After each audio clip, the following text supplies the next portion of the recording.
nampaknya masih ada sejumlah titik-titik api.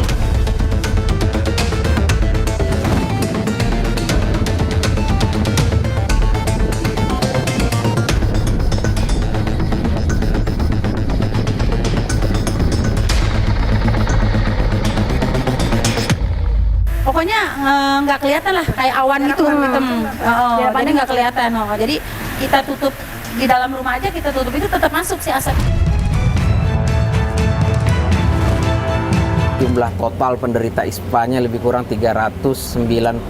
Kalau nggak kita obati, itu akan berisiko menjadi radang paru-paru atau bronkopneumonia.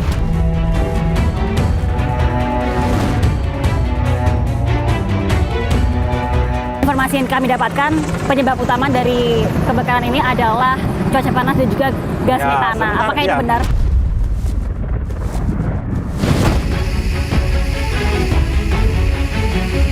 Pada prinsipnya bahwa api tidak akan muncul dengan sendirinya, pasti ada pemicu. 99% disebabkan oleh manusia.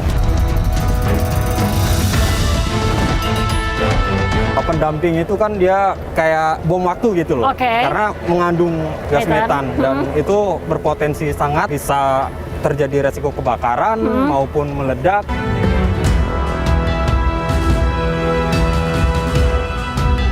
Kebakaran di TPA Jatiwaringin merupakan salah satu alarm bagi kita yang mengingatkan kita bahwa kondisi persampahan nasional itu sudah masuk tahap akut.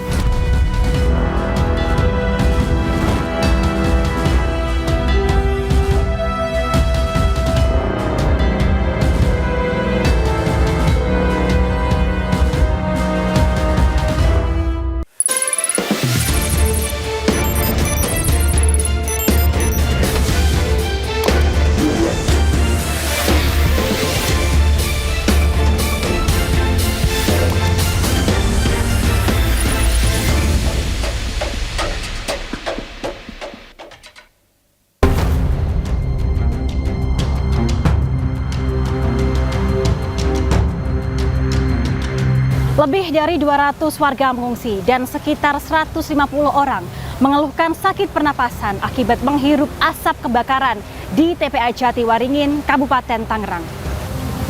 Diduga kebakaran awalnya terjadi di area yang menggunakan sistem open dumping alias penimbunan sampah secara terbuka. Ironinya, tahun lalu TPA Jatiwaringin sempat disegel karena pencemaran lingkungan imbas dari sistem open dumping. Namun nyatanya, sistem yang sama masih digunakan, walau sudah mendapat peringatan keras. Lantas, siapakah yang harus bertanggung jawab atas dampak dari kebakaran ini?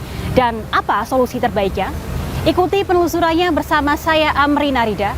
Inilah iNews Files.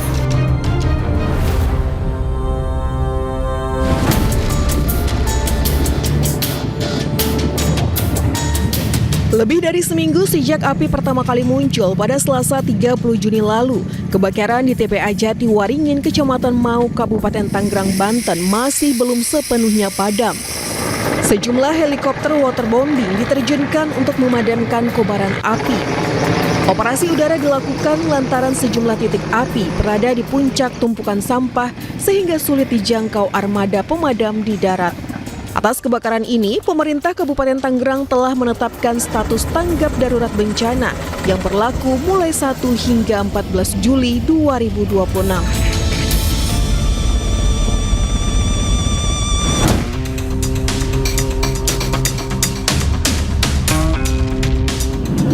Saat ini saya akan menuju ke TPA Jatiwaringin di Kabupaten Tangerang, Banten untuk melihat langsung proses penanggulangan pemadaman kebakaran di sana dan juga melihat kondisi dari warga terdampak yang mengungsi. Ikuti terus penelusuran kami tim iNews Files.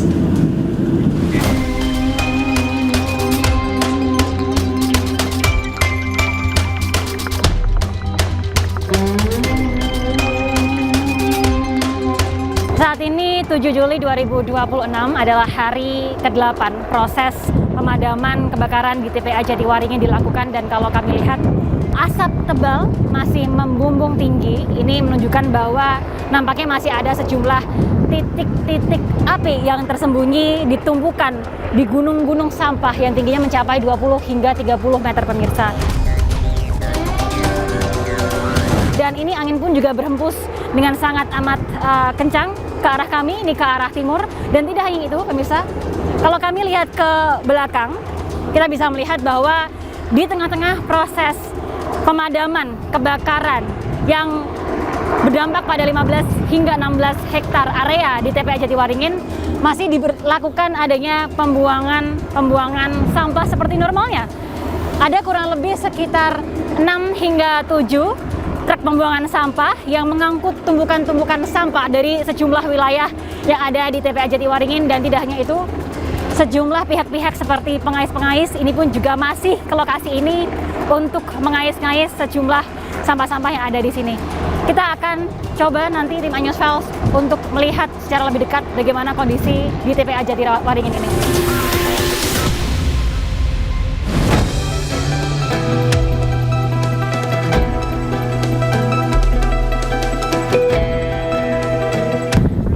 Pemirsa, saat ini saya berada di salah satu titik di TPA Jatiwaringin, dan ini saya dalam perjalanan untuk menuju ke area utara di TPA Jatiwaringin ini untuk melihat bagaimana proses pemadaman yang dilakukan oleh petugas di sini. Ikuti terus penelusurannya. Ini pun juga di belakang kami ada petugas-petugas yang akan melakukan pemadaman.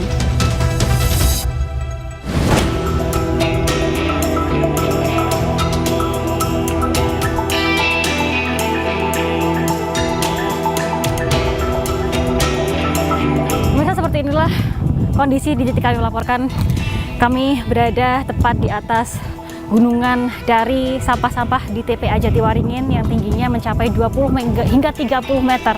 Dan selama perjalanan kami menempuh medan yang cukup terjal, dan kami melihat langsung bagaimana sampah-sampah yang sudah terbakar ini bercampur dengan tanah serta berbagai macam jenis sampah, mulai dari plastik, lalu juga pecahan-pecahan kaca yang sangat membahayakan, sehingga tentunya perlu perlengkapan khusus bagi relawan dan juga petugas yang melakukan pemadaman di sini.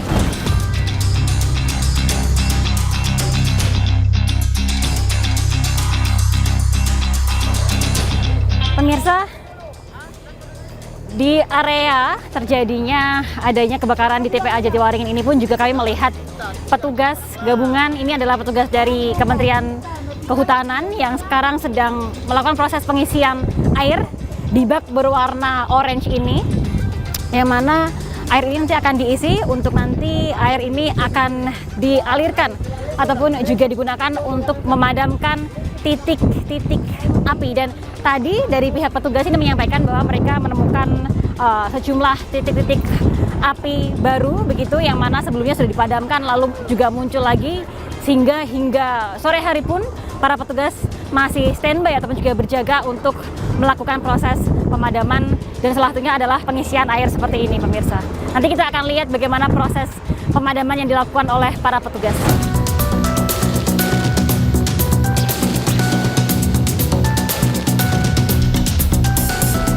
Dan kami sekarang berada di area barat, area terdampak di TPA Jatiwaringin, yang merupakan salah satu area yang paling terdampak. Dan kita bisa melihat di belakang kami sekarang, ini masih ada para petugas dari Manggala Agni Kementerian Kehutanan yang juga masih melakukan upaya untuk memadamkan sejumlah titik api di mana masih terlihat ada asap. Nah, ini kami akan coba untuk berbincang langsung dengan Bapak Ishak. Halo, apa kabar Bapak? Ya, baik. Ya, Pak.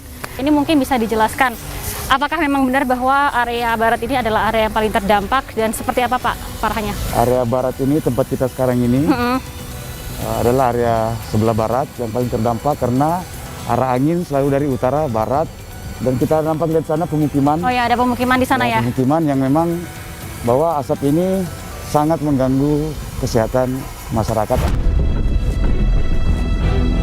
Berada di sekitar area TPA ini.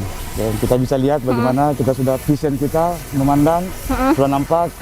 Dan tadi juga saya sempat ngobrol sama warga, mereka sudah rasakan bahwa asapnya makin berkurang. Dari jam berapa sampai jam berapa ini nanti para petugas akan di sini? Mulai jam 6 pagi di sini. Jam 6 pagi. Kami istirahat, jeda ya jam 11, lanjut lagi jam 3. Oke. Setelah itu istirahat menjelang maghrib dan istirahat, dan lanjut lagi sebentar jam setengah 8 sampai jam 10 malam. Bapak, kalau misalnya kita boleh mendekat sedikit Bang, Boleh, Pak, kita ini kan ada petugas yang sedang memadamkan. Ini namanya metode atau upaya apa Pak namanya Pak? Ya, ini namanya nozzleman kita.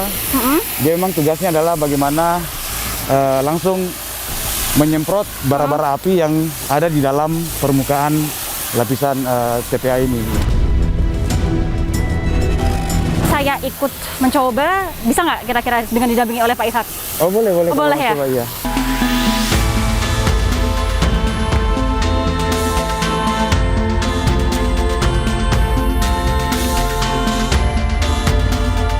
Pegangnya gini. Jadi ini tangan kiri ya? Ya, tangan kiri. Tangan Ya. kiri, lalu Tangan kanan pegang ini. tangan kanan pegang gini. Ya. Oke. Silakan disemprot aja. Ini disemprot. Di mana titik-titik yang dianggap ada apinya. Oh, yang masih terlihat gitu ya Pak ya? Iya, benar-benar. Tadi area ini juga terlihat asap Pak? Semua adalah kepulan asap dari kentara dari permukaan tanahnya sudah pada gosong, menandakan bahwa area ini memang terbakar. Nampaknya perlu kontrol yang cukup baik bagi petugas untuk bisa mengendalikan selang nozzle ini ya Pak ya. Dan ini saya terlihat ringan karena dibantu oleh Pak Ishak. Ini kalau saya sendirian sepertinya cukup sulit begitu.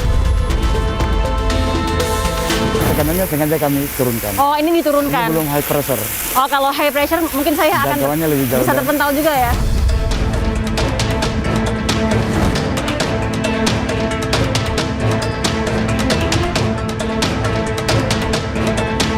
Apa yang pada akhirnya menjadi tantangan dari para petugas Pak ketika melakukan upaya pemadaman seperti ini? Sebenarnya adalah akses kita ke lokasi lumayan jauh dan kita tahu ini adalah areal TPA ya, Iya, ini area TPA betul. tempat pembuangan akhir yang mana banyak hal-hal yang bisa membahayakan petugas. Apalagi sudah terbakar, gas-gas metannya itu sangat beracun. Oleh karena itu teman-teman yang bertugas itu standar safety-nya harus terpenuhi. Ini untuk selanjutnya, selain titik ini, titik mana saja yang masih diupayakan untuk dipadamkan?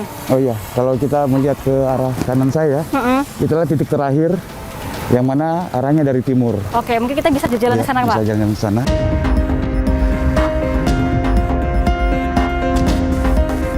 Dan kita lihat masih banyak petugas tim pemadaman gabungan ya, karena kegiatan ini sebenarnya bukan Manggala Agni sendiri ya yang bekerja ya, semua unsur terlibat. Baik dari BNPB, dari TNI, Polri, kami Manggala Agni, Kementerian Kehutanan, dari Kementerian Lingkungan Hidup, ada petugas ya, petugas damkar sendiri, termasuk juga relawan-relawan tadi membersamai kita semua, dan banyak lagi pihak OPD semua bekerja, BPBD ya, semua mengusahakan agar areal ini cepat tertangani dan bahaya yang dirasakan oleh masyarakat segera bisa selesai. Kalau dari pihak Manggala Agni sendiri, selama 5 hari bertugas di sini, ada hal yang ditemukan nggak sih, misalnya kayak menemukan material-material yang menjadi faktor mengapa kebakaran bisa menjadi luas atau temuan-temuan lain, ada nggak Pak? Sebagaimana tempat sampah sudah lama tertimbun, akhirnya menghasilkan gas-gas metan yang mana gas-gas itu mudah terbakar. Apalagi kita lihat ini adalah musimnya kemarau panjang dan prediksi BMKG adalah El Nino yang mana itu cuaca sangat panas. Pada prinsipnya bahwa api tidak akan muncul dengan sendirinya, pasti ada pemicu, 99% disebabkan oleh manusia. Karena itu baik dia metode open damping atau ditimbun seperti apa, potensi untuk kebakaran pasti akan terjadi, utamanya di musim kemarau ini. Ada ketakutan sampainya akan melebar lagi atau enggak? Atau pasti itu mah, makanya kita udah ya kalau bisa mah pengen pindah.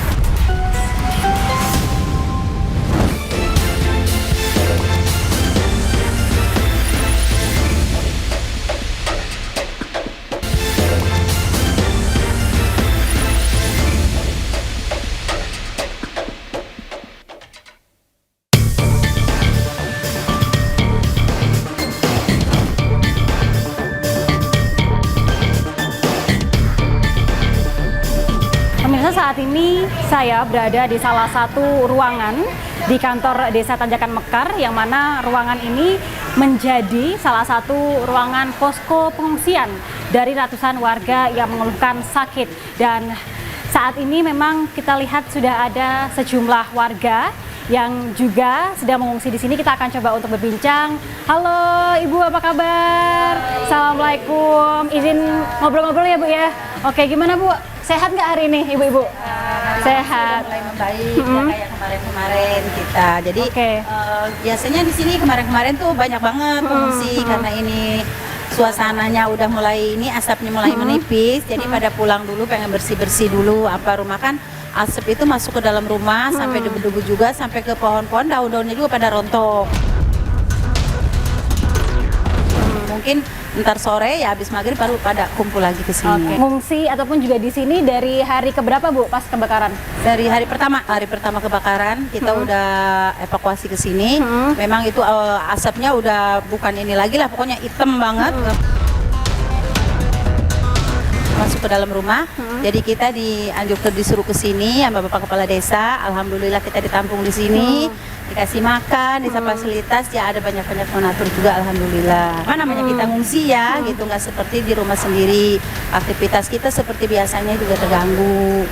Gitu. Suami-suami kita juga nggak pada kerja, anak-anak juga gimana lah biasa dia main kemana-mana namanya asap kayak gini, jadi dikurung aja di sini gitu. Kalau Ibu Rohmah sendiri rumahnya deket nggak Bu dengan Deket, TPA? cuma beberapa meter. Berarti waktu hari pertama kebakaran itu asapnya setebal apa Bu?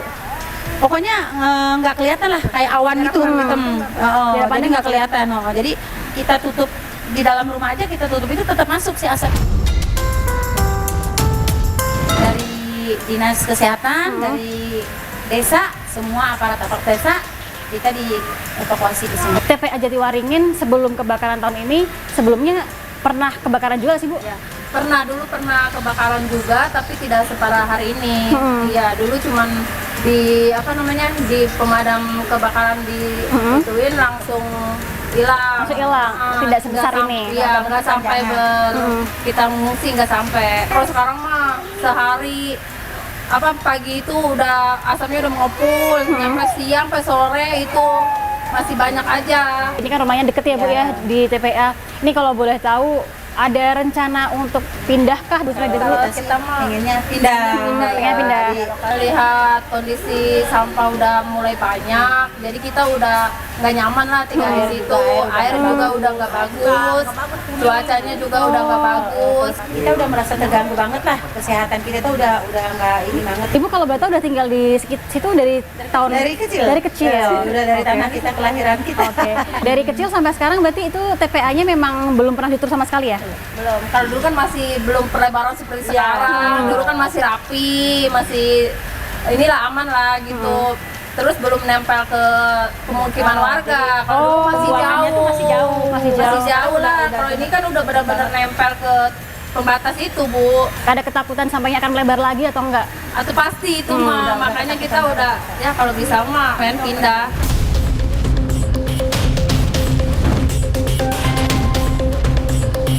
Iya pemirsa, ini kami berada di area ruangan tempat pemeriksaan kesehatan di posko pengungsian kantor desa Tanjakan Mekar, dan di area pemeriksaan kesehatan ini kurang lebih terdapat 10 warga, baik itu ibu-ibu ataupun juga anak-anak yang baru saja datang dan mengeluhkan sakit akibat asap dari kebakaran yang terjadi. Kita akan coba untuk berbincang terlebih dahulu. Ini ada adiknya ya Bu ya? Iya. Keluhannya seperti apa Bu? Batuk, pilek, itu engapan Bu namanya. Bersin-bersin semenjak kena kebakaran itu aja Bu, ada asap ke rumah gitu. Oke. Nah kalau untuk adiknya sendiri, ini awalnya gejala seperti apa Bu? Tadinya dia muntah-muntah doang Bu. Nah, terus habis sekarang batuk pilek. Berapa lama Bu? Atau semenjak ada ini aja. Lebih dari 9 hari ya? Oke. Nah kalau dari Ibu Ningsih sendiri, selain adiknya yang merasakan gejala, Ibu Ningsih juga merasakan keluhan sakit juga nggak kalau Ibu? Iya, pusing Bu, kadang mual gitu, ngap gitu. Oke. Kalau Ibu Ningsih rumahnya jauh nggak sih Bu dari itu? Deket. Berapa meter Bu kalau boleh tahu? 50 meter lah. 50 meter. Iya. Kalau dari Ibu sendiri, apakah Ibu atau anaknya atau satu keluarga yang juga terdampak? Iya, saya juga ngap. Kalau malam kan suka ada asap. Iya, kalau anak kecilnya kadang kalau siang-siang kayak gini nggak panas, kalau malam panas. Terus ini juga batuk nih kakaknya, iya batuk juga. Ini pertama kalinya atau ketika kebakaran awal terjadi sudah mulai merasakan hal seperti itu? Iya, soalnya kalau yang pertama lebih parah kan asapnya, lebih parah, lebih pekat. Ya kalau sekarang lebih lumayan lah, rada-rada udah udah sedikit gitu asapnya. Kalau pertama kan lebih tebal banget. Oke, terus Iya. sempat mengungsi atau ibu di rumah atau gimana nih? Di rumah soalnya anak kecilnya nggak betah kalau ini, ya paling kita di dalam gitu. Ada harapan sedikit Bu, mungkin ibu pengennya seperti apa ini dengan adanya situasi sekarang? Ya semoga aja biar cepat reda gitu ya kebakarannya, biar asapnya juga udah cepet hilang, biar kita juga tenang lagi kayak biasa gitu beraktivitas. Kita juga kan kerjanya di situ semua, suami kita kan.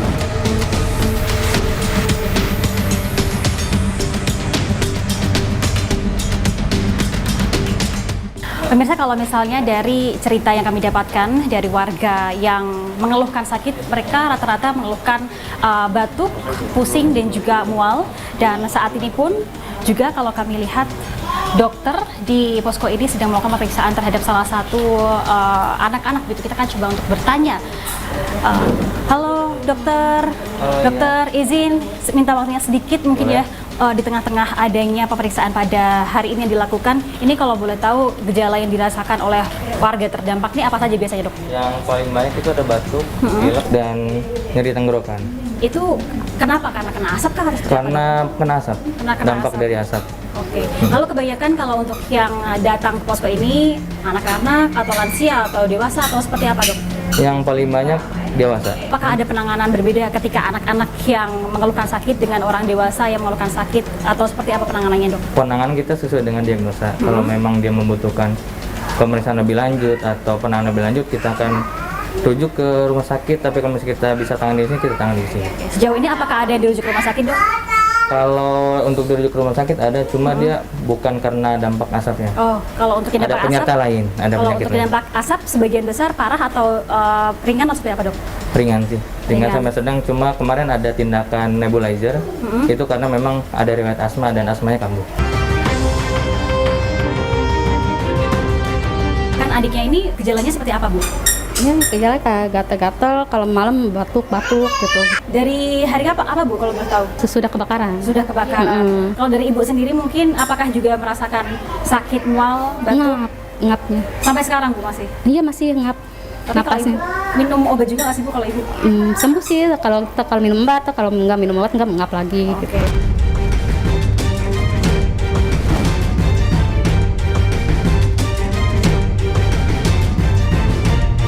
Mungkin bisa dijelaskan Pak, menurut pantauan apa saja mungkin permasalahan kesehatan yang dirasakan oleh warga dan sebenarnya resiko kesehatan dari warga akibat dari kebakaran tersebut ini seperti apa? Hari pertama itu kita tim puskesmas, baik puskesmas Rajek maupun puskesmas Sukadiri ataupun MAUK sudah langsung membentuk posko kesehatan. Oke. Awalnya cuma satu posko, sekarang sudah nyampai 13 posko dengan melibatkan 44 puskesmas.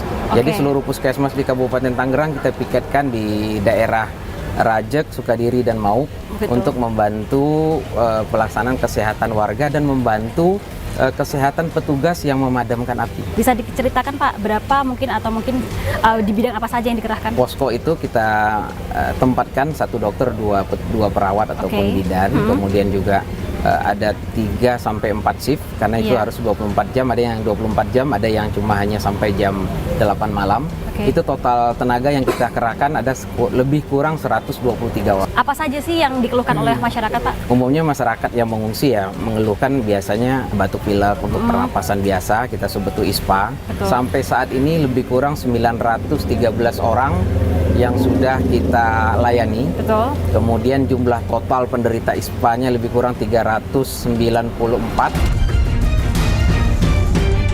ISPA itu udah pasti akan berdampak dengan kasus ini karena ISPA itu juga adalah infeksi saluran pernapasan atas yang langsung terjadi karena iritasi dari polusi udara.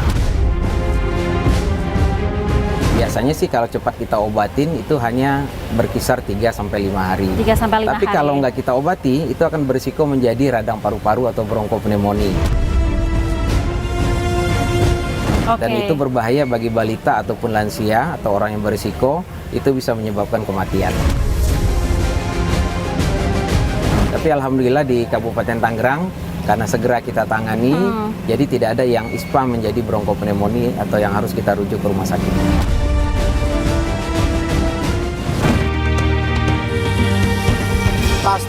Pasti masih ada. kami akui di tengah sana sama di puncak sana masih ada, karena belum terjangkau oleh kita.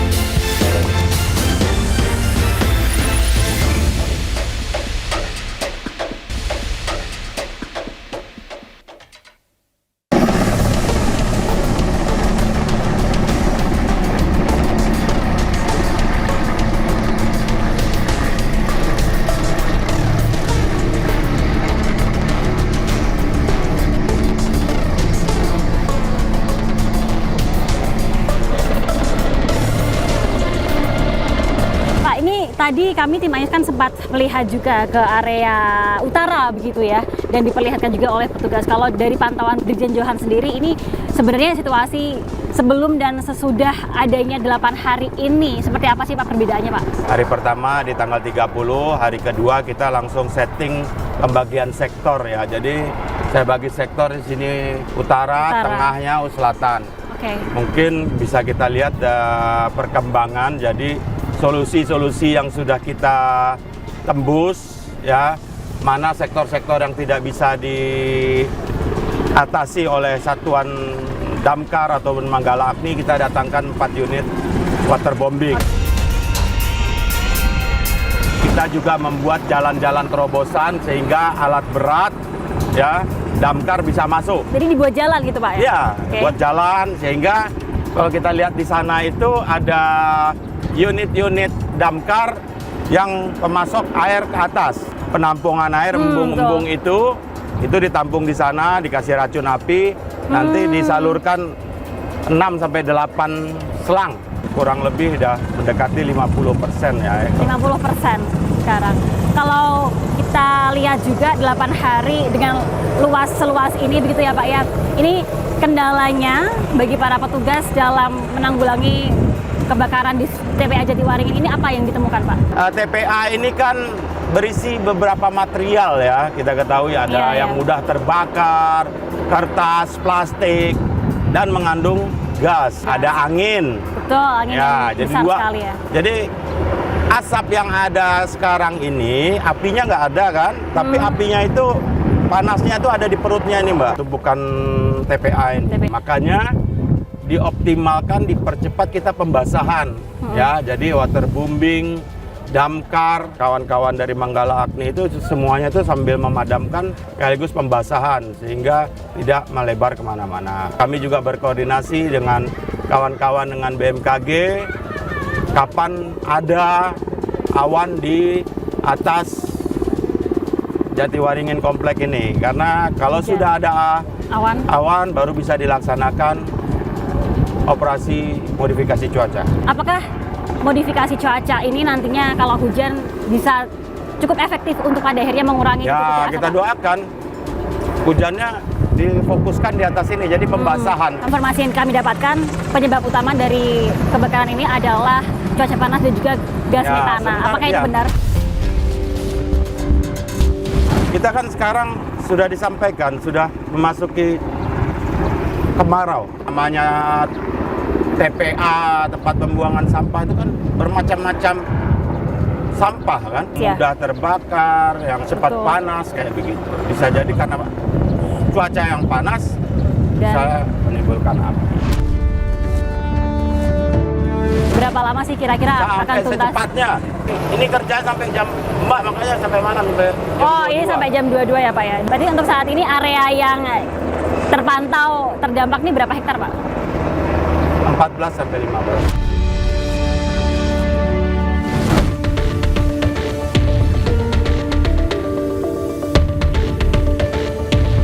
Evaluasi itu seperti apa Pak? Evaluasi? Oh iya, ini hari yang ke-8. Sejak terjadinya yang pertama itu hari Selasa, sekarang ketemunya hari Selasa lagi. Jadi sudah 8 hari. Ada beberapa tugas setiap harinya dilaksanakan itu sudah mulai menemui sasaran. Bahwa sasaran awal ini hari pertama, hari kedua yang sebelah sini ini yang oleh teman-teman dilihat ini bersih.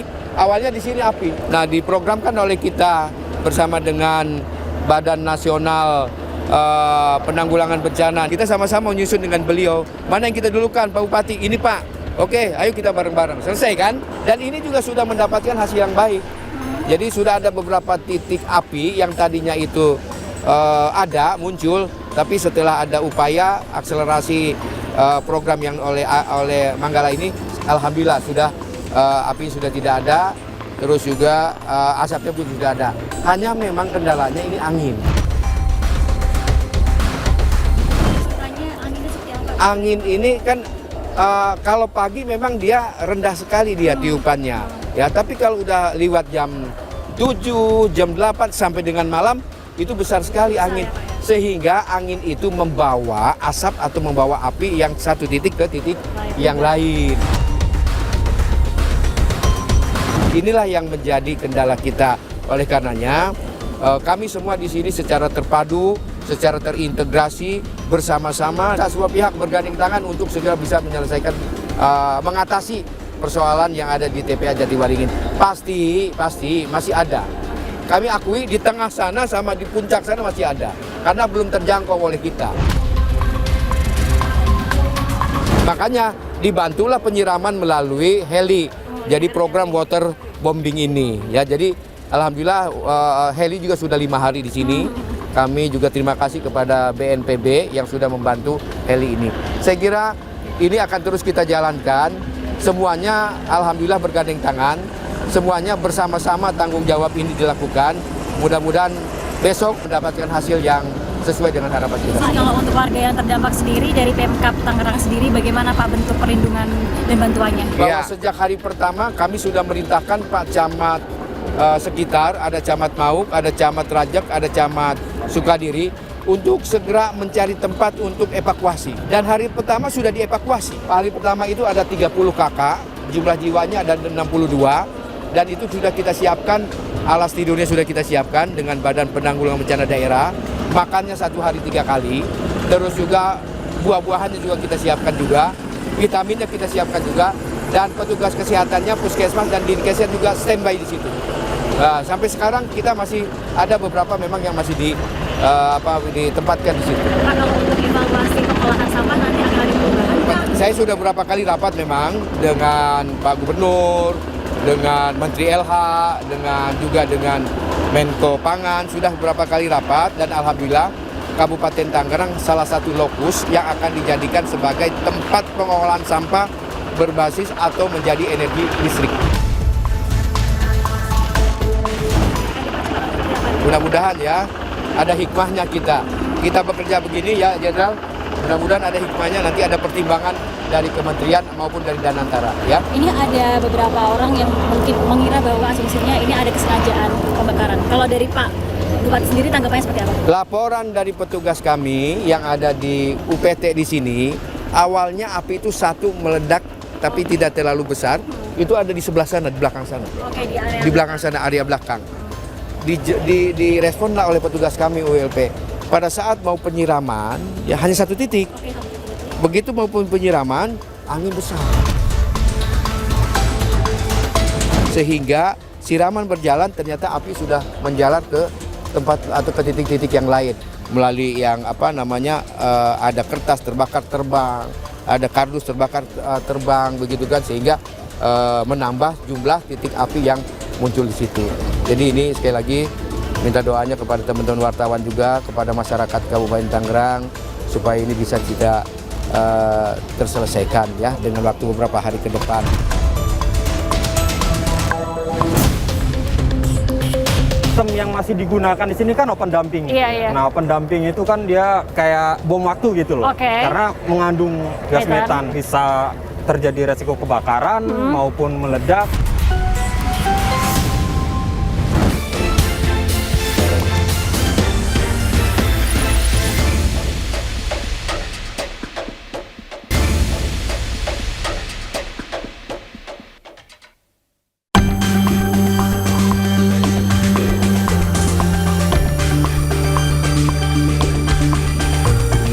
Saat ini kami berada langsung di TPA Jatiwaringin, dan kalau kami pantau pada hari ini hari ke-8 pasca terjadinya kebakaran pada 30 Juni 2026 begitu ya. Proses pemadaman masih terus dilakukan. Kami melihat juga masih ada kurang lebih sekitar 5 ataupun juga 6 mobil pemadam kebakaran yang masih terus berusaha untuk bisa memadamkan api di tumpukan-tumpukan sampah setinggi 20 hingga 30 meter, dan juga helikopter ini pun juga dikerahkan untuk memadamkan api yang hingga saat ini ataupun juga kebakaran yang masih saat ini terjadi di TPA Jatiwaringin.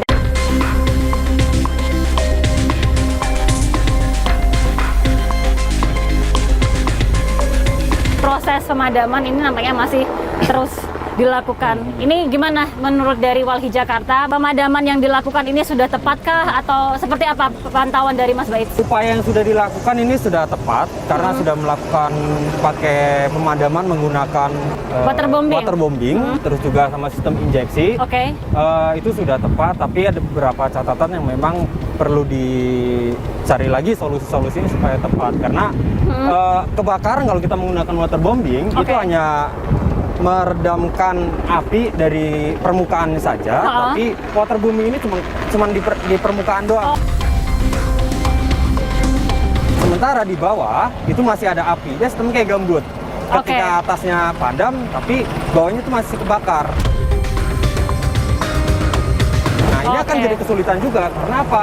Kebanyakan ini kan tercampur antara limbah organik dan non-organik, terutama plastik. Nah, campur ini ketika plastik disiram dari atas, sementara di bawah juga masih nyala, itu akan jadi penghalang juga gitu, Kak. Kalau dari temuan dari Walhi, ini apakah memang benar bahwa penyebab dari kebakaran karena ada tumpukan gas metana bercampur dengan adanya situasi panas yang sekarang sedang kemarau, atau temuan seperti apa yang ditemukan gitu? Ini masih dalam kajian Walhi banget terkait soal apakah ini sengaja dibakar atau memang ini pure karena faktor iklim gitu. Tapi memang bisa terjadi karena sistem yang masih digunakan di sini kan open dumping.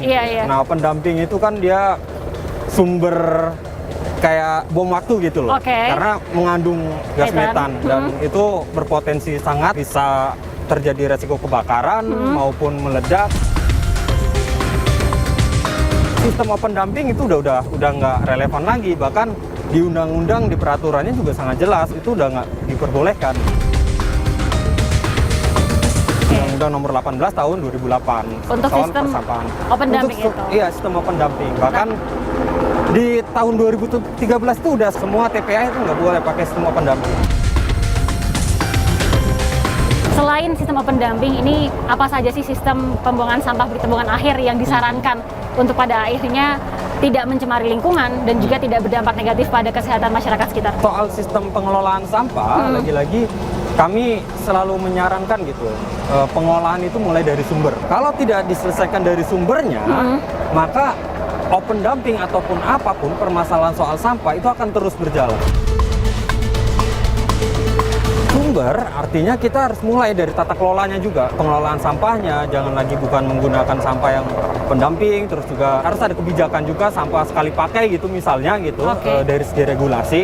Penutupan sistem open dumping itu harus dijalankan. Siapa yang kemudian harus bertanggung jawab dengan ini semua, Mas? Di sini ada implementator sama buat kebijakan. LH dalam hal ini dia sebagai implementator dia harusnya bertanggung jawab atas terjadinya insiden kebakaran ini. Nah, tidak menutup kemungkinan juga Kementerian Lingkungan itu dia bertanggung jawab atas pengawasan, atas kelalaian dan keabaiannya. Perlu nggak ada sanksi yang diberikan begitu terhadap pihak-pihak yang bertanggung jawab tadi? Unsur pidana juga bisa terjadi.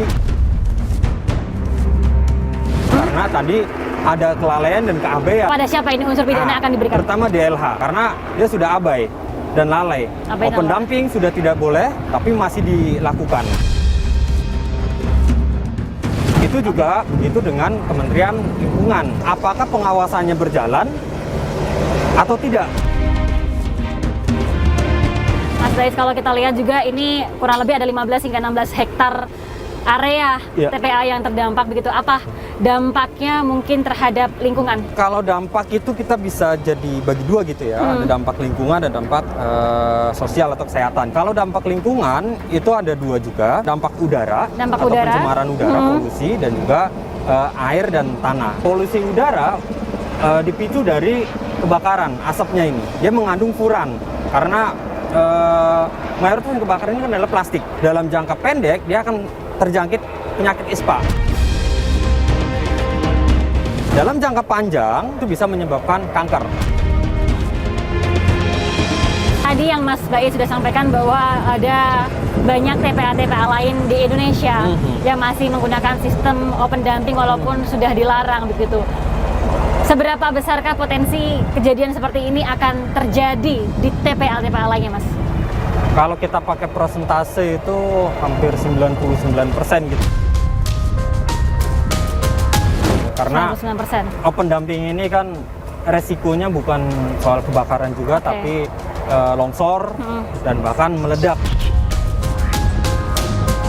Salah satu kenapa undang-undang persampahan ini muncul dari tragedi di Lui Gajah gitu ya, yang kemudian meledak karena gas metan dan menyebabkan korban jiwa yang banyak.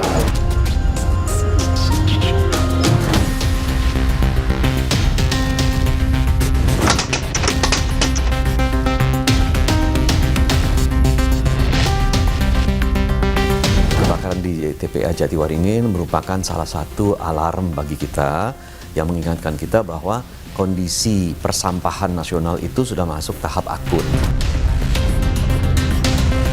Sekarang ini kita sudah memberikan solusi melalui pengembangan dan pembangunan pembangkit sampah energi listrik, sehingga seluruh sampah-sampah yang saat ini masih dikelola secara landfill itu nanti bisa dibakar di insinerator dan menghasilkan energi bersih, energi terbarukan. Nah, kondisi di TPA Jatiwaringin merupakan salah satu bentuk bahwa adanya gas metan dengan muatan yang tinggi di TPA-TPA itu mengakibatkan kebakaran. Belum lagi kita lihat beberapa waktu yang lalu di TPA Bantar Gebang terjadi longsor ya, sehingga rubuh ya, menyebabkan korban jiwa. Jadi saya kira kondisi di TPA itu sangat rawan kebakaran, kecelakaan dan lain-lain, sehingga perlu ada penanganan khusus terhadap penanganan masalah gas metan dan cairan yang memang bisa menyulut api.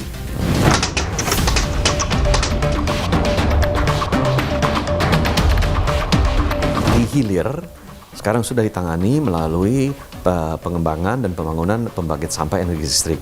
Tetapi di hulu juga perlu ada penanganan dari aspek pendidikan masyarakatnya, agar masyarakat bisa melakukan pemilahan sampah, bisa melakukan sirkuler sampah untuk mengatasi jumlah sampah yang akan dibuang di hilirnya. Kedua, juga perlu pengelolaan TPA-TPA saat ini. Saya kira itu sangat penting, dan itu merupakan kerjasama antara Pemda dengan Kementerian Lingkungan Hidup agar penanganan terhadap gas-gas beracun, berbahaya dan gampang terbakar itu, apalagi di musim kemarau saat ini, itu perlu atensi yang sangat khusus. Jadi saya menghimbau kepada seluruh Pemda-Pemda untuk memberikan perhatian khusus.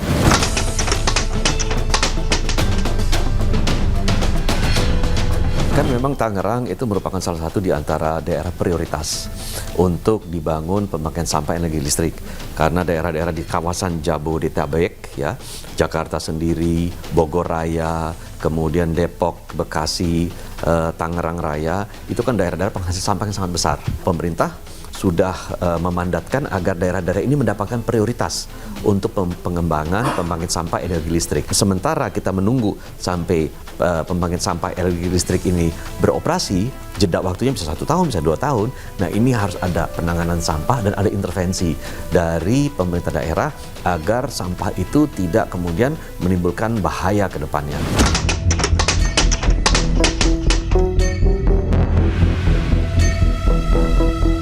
Kita tahu istilah sanitary landfill, managed landfill, itu adalah tata cara kita bagaimana kita kemudian bisa melakukan pengelolaan terhadap TPA-TPA yang ada, ya, melalui bahan-bahan kimia, melalui penumpukan yang sistematis, ya, penanganan cairan yang keluar, ya, termasuk bagaimana kita bisa menangani gas. Gas itu bisa dimanfaatkan sebagai energi juga, ya, dan itu teknologi yang tidak terlalu kompleks dan investasinya pun tidak terlalu besar. Jadi saya kira ada beberapa inisiatif yang bisa dilaksanakan oleh Pemda menangani permasalahan sampah selama masa transisi ini sampai pembangkit sampah energi listrik itu beroperasi, bahwa seluruh daerah di Indonesia, seluruh Pemda di Indonesia itu memang memiliki problem yang sama, sehingga harus melakukan penanganan secara dini dan cepat.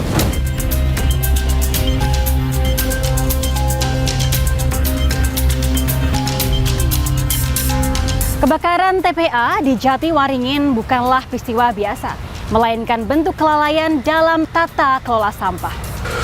Pemerintah pusat maupun daerah perlu menjadikan peristiwa ini sebagai momentum untuk mengubah sistem pengolahan sampah secara menyeluruh.